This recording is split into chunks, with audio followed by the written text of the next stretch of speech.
Anda kembali bersama kami di NTV Prime Dialog. Pemirsa, polisi menangkap 5 orang yang membobol sistem judi online di Bantul, daerah istimewa Yogyakarta.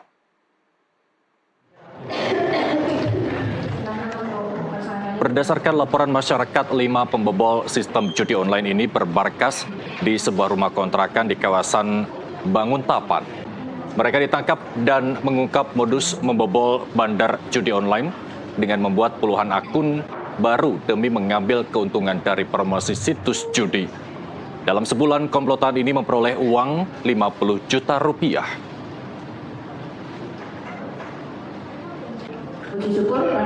Terima kasih kunjungan rekan-rekan jurnalistik, wartawan, bersemangat, antusias dalam hal memberikan pemahaman kepada masyarakat. Kita semua hadir di sini, boleh kita tertawa? Jawab. Boleh kita tertawa? Boleh. Konteksnya kita harus bisa tertawa dan bahagia. Begitu dirimu grantes, ngasih salam aja menjawab berat, itu mudah merupakan kemunduran. Ini kami bisa mengamankan 5 tersangka dan sudah kami proses, kami tahan semua.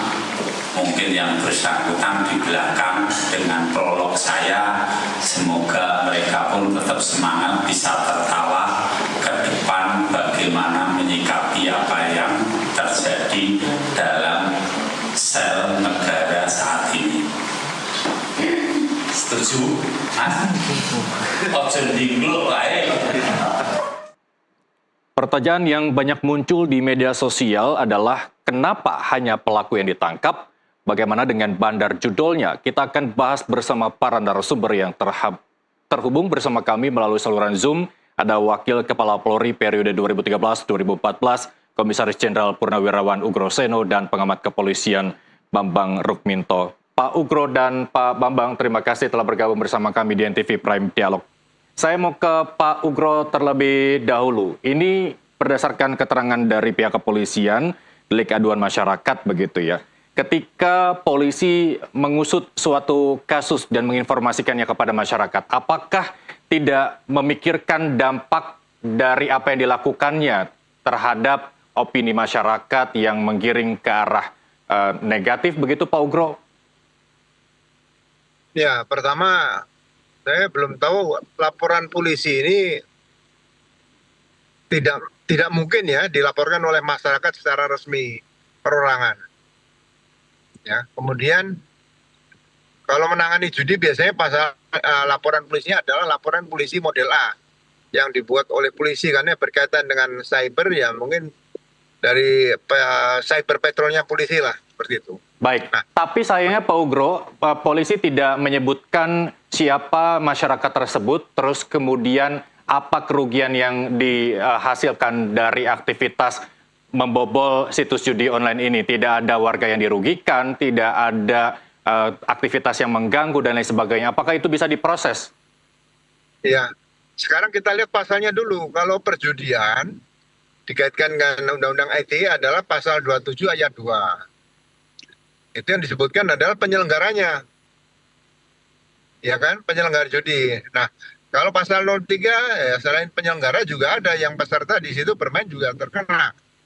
Nah, sekarang saya belum tahu apakah kepada para tersangka ini ya dikenakan pasal apa nih sebenarnya, karena harus jelas dulu pasalnya.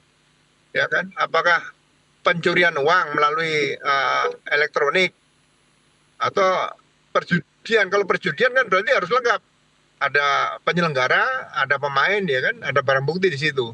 Nah, ini harus dibuka dulu sebetulnya. Jadi kalau sekali lagi kalau undang-undang judi berarti pasal 27 ayat 2 Undang-Undang nomor 11 tahun 2008 Yungto pasal 303 KUHP. Nah, ini kalau posisinya harus jelas dulu. Kalau nggak nanti pasalnya yang susah nanti merumuskan unsur-unsurnya. Ya, dijeratnya pasal 303 dan pasal Jungto. 45. 45 ITE. Ya. Jadi bukan judi ya? Ya. Bukan judi ya? tentang perjudian 303 dan tentang Undang-Undang Informasi Transaksi Elektronik ITE begitu. Pasal 45 apa ya kira? Saya belum ini. Mungkin kurang bisa disebutkan, Mas. Ya, terkait dengan pembobolan di dunia maya. Loh iya, pembobolan di bank itu mungkin oke lah. Ini sekarang yang pemilik uangnya ini siapa, yang dibobol ini siapa gitu. Nah, pertanyaannya itu adalah apakah kepolisian tidak mengkelirkan pertanyaan dari masyarakat, bandarnya ini siapa? Polisi tidak menyebutkan itu begitu. Loh, tadi kan dikaitkan pasal 303 KUHP ya. Berarti artinya ini ada kekeliruan dari pihak kepolisian daerah Yogyakarta terkait kasus ini, Pak Ugro? Ya, seharusnya 303 yungto pasal 27 ayat 2. Oke. Kalau dunia maya biasanya berkaitan dengan perbankan ya, dengan e-commerce ya di situ ya mungkin ya. Nah, ini harus jelas posisi kasusnya di mana. Mungkin itu yang harus diperhatikan dulu sebelum kita maju melangkah ke depan lebih jauh. Baik. Berkaitan dengan anggapan masyarakat. Pak Guru, saya tahan dulu sebentar. Saya mau ke Pak Bambang. Ini kasus ini sempat membuat masyarakat tak habis pikir begitu ya, pelaku judol ditangkap sementara bandarnya tidak. Ini bagaimana kemudian polisi menyebabkan kegaduhan masyarakat terutama di media sosial. Pak Bambang, apa yang menjadi amatan Anda terkait kasus ini? Ya, selama ini kepolisian sudah seringkali menyampaikan rilis terkait penangkapan sejumlah pemain judi online, tetapi nyaris tidak ada bandar-bandar kakap yang tersentuh. Maksimal bandar-bandar kelas menengah lah yang bisa diusut.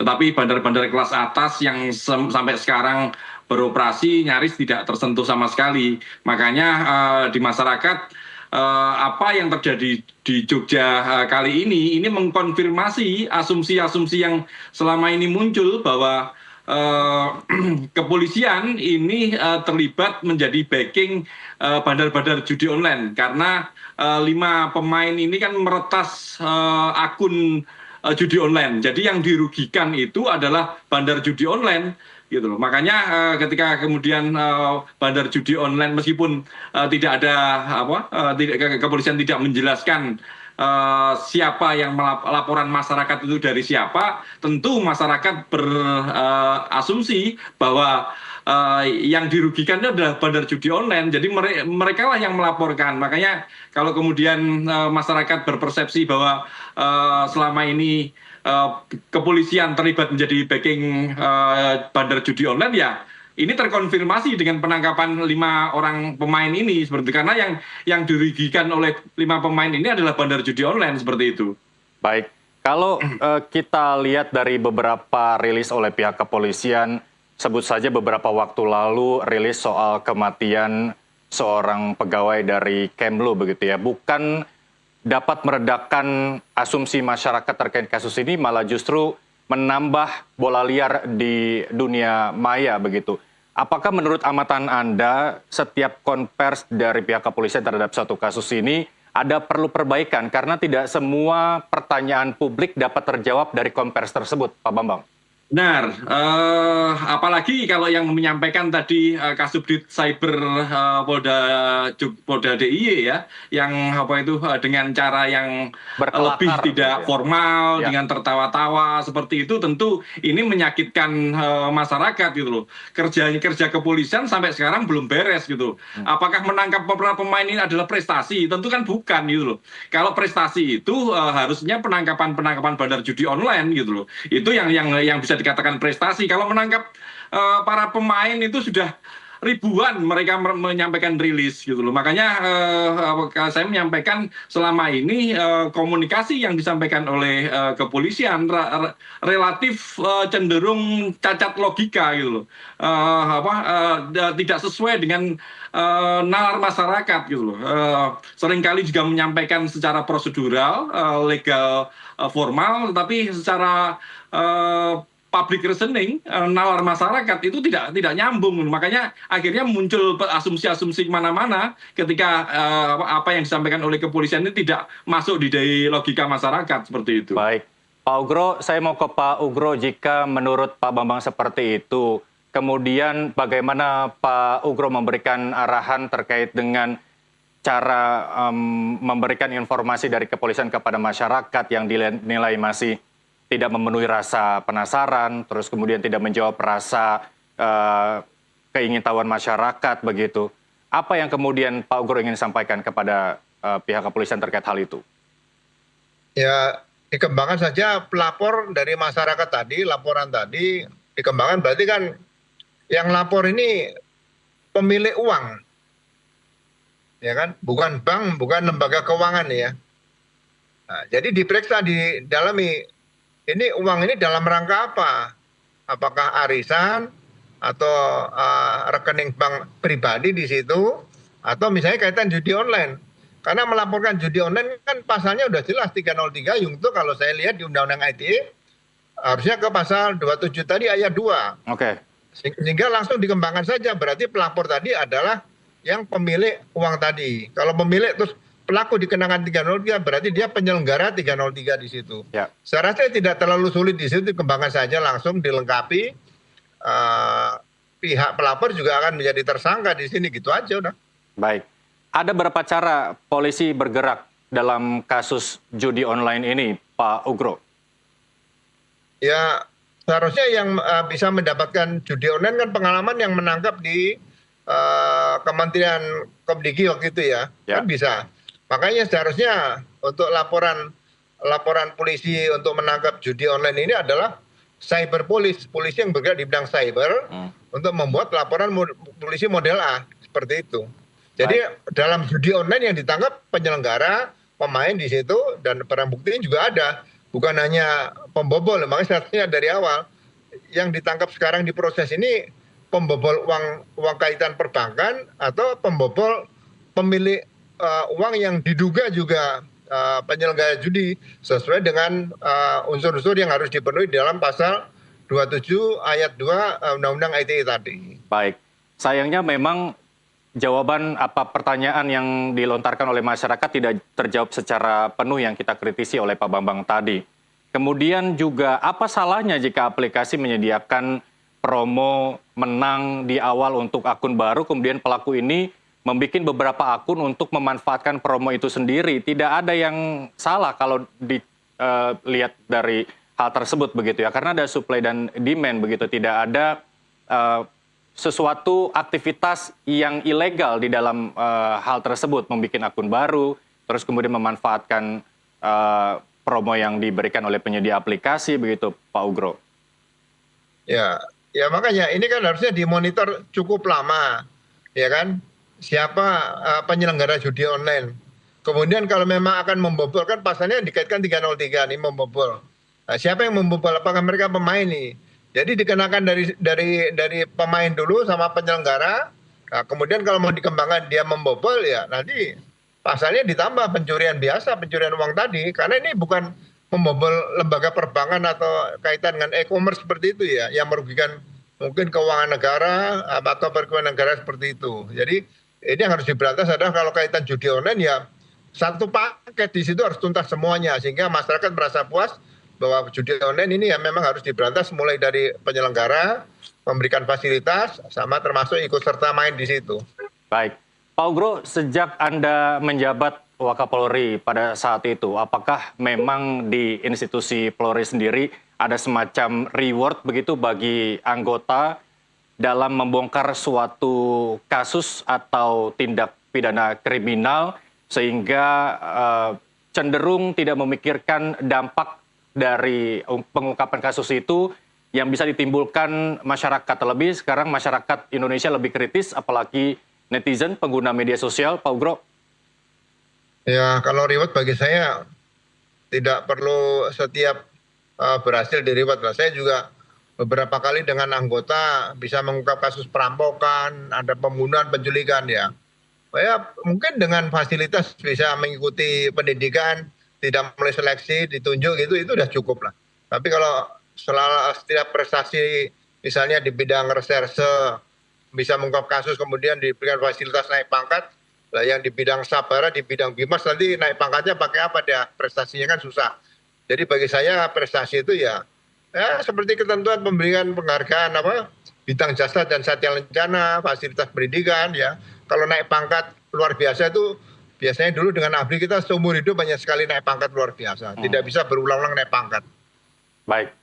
Pak Bambang, apakah ada perlu semacam aktualisasi bagi para pihak kepolisian yang memang bertugas untuk memberikan informasi ke publik semacam perbaikan pola komunikasi, terus kemudian semacam perbaikan SOP rilis suatu kasus kepada publik, apa yang kemudian Anda bisa beri masukan? Tapi jangan dijawab dulu Pak Bambang, karena kita harus jeda sesaat. Pemirsa TV Prime Dialog akan kembali sesaat lagi.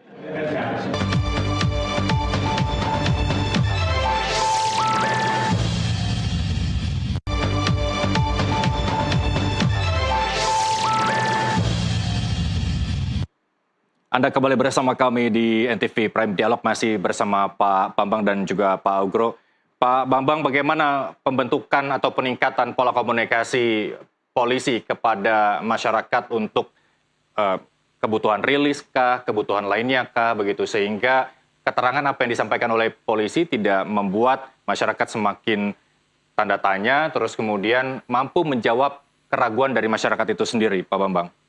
Ya, harus ada perubahan mindset ya di kepolisian terkait cara berkomunikasi. Tentu masyarakat sekarang tentu berbeda dengan beberapa tahun yang lalu. Sekarang masyarakat sekarang ini sangat kritis dengan berbagai informasi, tentu bisa membandingkan hubungan kausalitas antara sebab akibat antara kejadian satu dengan kejadian yang lainnya, seperti itu. Dan makanya penjelasan kepada masyarakat yang dilakukan oleh kepolisian itu harus benar-benar disertai dengan fakta dan data yang lengkap. Tanpa ada fakta dan data yang lengkap, tentu masyarakat akan bertanya-tanya, dan resikonya ketika masyarakat bertanya-tanya, ya muncul asumsi-asumsi liar kemana-mana. Kasus tadi meninggalnya Arya Daru, di diplomat Kemenlu misalnya, ini kan memunculkan asumsi kemana-mana karena kepolisian tidak pernah menjawab dengan data dan logika yang bisa diterima oleh masyarakat, seperti itu. Kalau kepolisian bisa menjelaskan by data dan kemudian menjelaskannya secara sistematis, logis, masyarakat mau tidak mau juga harus bisa menerima, seperti itu. Tapi selama ini lebih kepada kepolisian lebih menjelaskan hanya sekedar prosedural saja, formal, secara formal, secara prosedural saja, tapi tidak menjelaskan secara logis dan sistematis apa-apa yang terkait dipertanyakan di benak masyarakat, seperti itu. Baik, Pak Ugro, kami tidak ingin membuat masyarakat paham bagaimana cara pelaku ini mengakali situs judi online seperti apa yang disampaikan oleh pihak kepolisian daerah istimewa Yogyakarta. Tapi selain delik aduan begitu ya dari masyarakat, apalagi yang bisa dilakukan pihak kepolisian dalam membongkar judi online ini, terutama bandar-bandar besar begitu yang saat ini masih beroperasi? Ya, kita sudah beberapa Polda sudah dibentuk Direktorat Cyber ya, makanya cyber police itu diperlukan di sini untuk menggantikan pembuatan laporan polisi yang dilakukan di Polres-Polres yang biasa dilakukan dulu ya. Jadi di sinilah nanti kehadiran polisi cyber ini untuk membuat laporan polisi model A, memantau terus, dia sebagai saksi pelapor di situ, gitu loh. Jadi kalau misalnya sekarang kejadian seperti yang di Polda DIY ini, saksi pelapor sebagai saksi, pelapor akan diperiksa sebagai saksi, sebagai pemilik barang. Ya. Kalau masyarakat biasa yang tidak bisa membobol pelakuan para pembobol tadi kan, ini kan sepertinya pembobol lawan pembobol judi online kan gitu. Berarti yang melapor adalah pembobol dari para pembobol judi online. Ya kan nggak mungkin, berarti yang melapor adalah pemilik barang atau uang yang dibobol tadi. Baik, kalau menurut Anda, mungkinkah laporan ini bersumber dari bandar judinya begitu? Karena dia merasa dirugikan? Ya mungkin pegawai yang jelas yang pelapor pasti mengetahui ada sesuatu yang aneh dalam rekeningnya, ada permainan penyelenggaraan judi ini, ada yang aneh seperti itu. Kan dia pasti melapor. Hal seperti ini sensitif. Makanya tidak bisa main-main. Ini bukan laporan penganiayaan, kemudian pembunuhan dan sebagainya. Ini judi kan dari dulu termasuk penyakit masyarakat Molimo.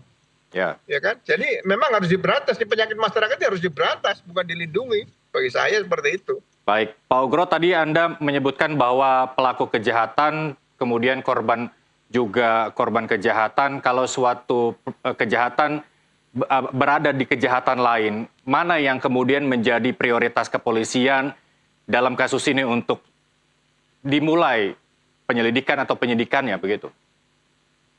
Ya, kalau saya kan produk polisi sejak tahun 79. Jadi kalau ada seseorang melapor, biasanya dulu sama lapornya kepada Perwira Samapta, Pamapta. Itu sudah dievaluasi oleh Pamapta, berpangkat Letnan 2 atau Letnan 1. Sehingga bisa dilihat, oh ini ada pidana atau tidak. Dan penanganan judi ini memang dari dulu memang paling sulit, ya kan? Karena semua pasti belum ditindak sudah bocor kemana-mana. Ya semua oknum yang terlibat mungkin. Makanya dengan adanya undang-undang cyber, kita berterima kasih, ada Direktorat Cyber, berterima kasih, tinggal diberdayakan secara maksimal. Kalau penanganan judi online ini harusnya bagaimana? Kalau ada penyelenggara, bagaimana penanganannya? Kalau ada pembobol dari penyelenggara judi online, bagaimana penanganannya? Ini perlu ada satu simulasi ke depan nanti, sehingga tidak timbul keraguan-keraguan lagi dalam menindak pelaku-pelaku judi online atau pembobol pelaku-pelaku judi online tadi, gitu loh. Baik, terakhir saya mau ke Pak Bambang, ini ada anomali begitu ya, ketika pelaku judi online banyak yang terlilit utang gara-gara kalah begitu ya, terus kemudian saat ini ada bandar yang menyatakan diri rugi oleh konsumen yang karena dibobol dan lain sebagainya. Di luar dari pihak kepolisian yang menangani kasusnya itu, bagaimana Anda kemudian memberikan masukan untuk paling tidak meminimalisir judi online saja di Indonesia tanpa harus menghilangkan 100% begitu ya. Ada di luar tantangan lain. Apa yang kemudian bisa Anda sampaikan? Ya, judi ini kan penyakit masyarakat yang sudah terjadi sejak zaman dulu kan. Ya. Infonya sejak internet masuk, sejak itu pula judi online mulai bergelir ya, begitu ya? Ya berkembang lah sesuai dengan teknologi seperti itu. Makanya memang edukasi kepada masyarakat juga harus terus digelurakan. Tapi terlepas dari situ, saya lebih menekankan pada stakeholder ya. Dalam hal ini adalah penegak hukum, Kemenkomdigi maupun PPATK yang selama ini berada di dalam Satgas Pemberantasan Judi Online, meskipun sampai sekarang pun Satgas Pemberantasan Judi Online ini belum dibubarkan. Makanya negara seharusnya juga mempertanyakan bagaimana langkah dan tindak lanjut dari Satgas Pemberantasan Judi Online ini, bagaimana efektivitasnya. Karena masyarakat itu cenderung hanya menjadi konsumen saja. Mereka lebih seneng untuk diiming-imingi sesuatu yang instan seperti itu. Makanya kalau kita menekankan ini pada perilaku masyarakat saja tanpa ada upaya dari negara yang lebih tegas, tentu ini akan muncul kesulitan-kesulitan sendiri. Saya lebih mendesak bagaimana Dir Cyber atau penegak hukum yang lainnya ini menelusuri aliran uang dari judi online ini yang lebih bisa didorong, karena aliran uang judi online ini sebenarnya lebih jelas alurnya, masih menggunakan platform-platform lokal, dan tentu itu bisa ditelusuri. Makanya kalau kemudian yang terjadi di Jogja ini hanya menyasar para pemain dan kemudian pembobol situs judi online, ini kalau hanya sampai di situ saja tanpa membuka aliran uang itu kemana, tentu ini akan terus memunculkan keraguan-keraguan masyarakat kepada upaya kepolisian untuk memberantas judi online seperti itu. Baik, Pak Bambang, terima kasih. Pak Ugro, terima kasih. Selamat melanjutkan perjalanan. Semoga sampai tujuan dengan selamat. Kita bertemu di lain kesempatan, Bapak-bapak. Dan pemirsa, tak semua pelaku kejahatan siber beroperasi di balik layar gelap. Ada juga yang bergerak dengan modus cerdas, namun tetap merugikan banyak orang. Ketegasan penegak hukum akan selalu ditantang oleh kreativitas pelaku kejahatan digital. Di atas semuanya, saatnya seluruh pihak yang terlibat di judol diberantas optimal. Saya Muhammad Irsal mewakili Nastiti Lestari dan seluruh kerabat kerja pamit undur diri. Terima kasih atas kebersamaan Anda. Sampai jumpa.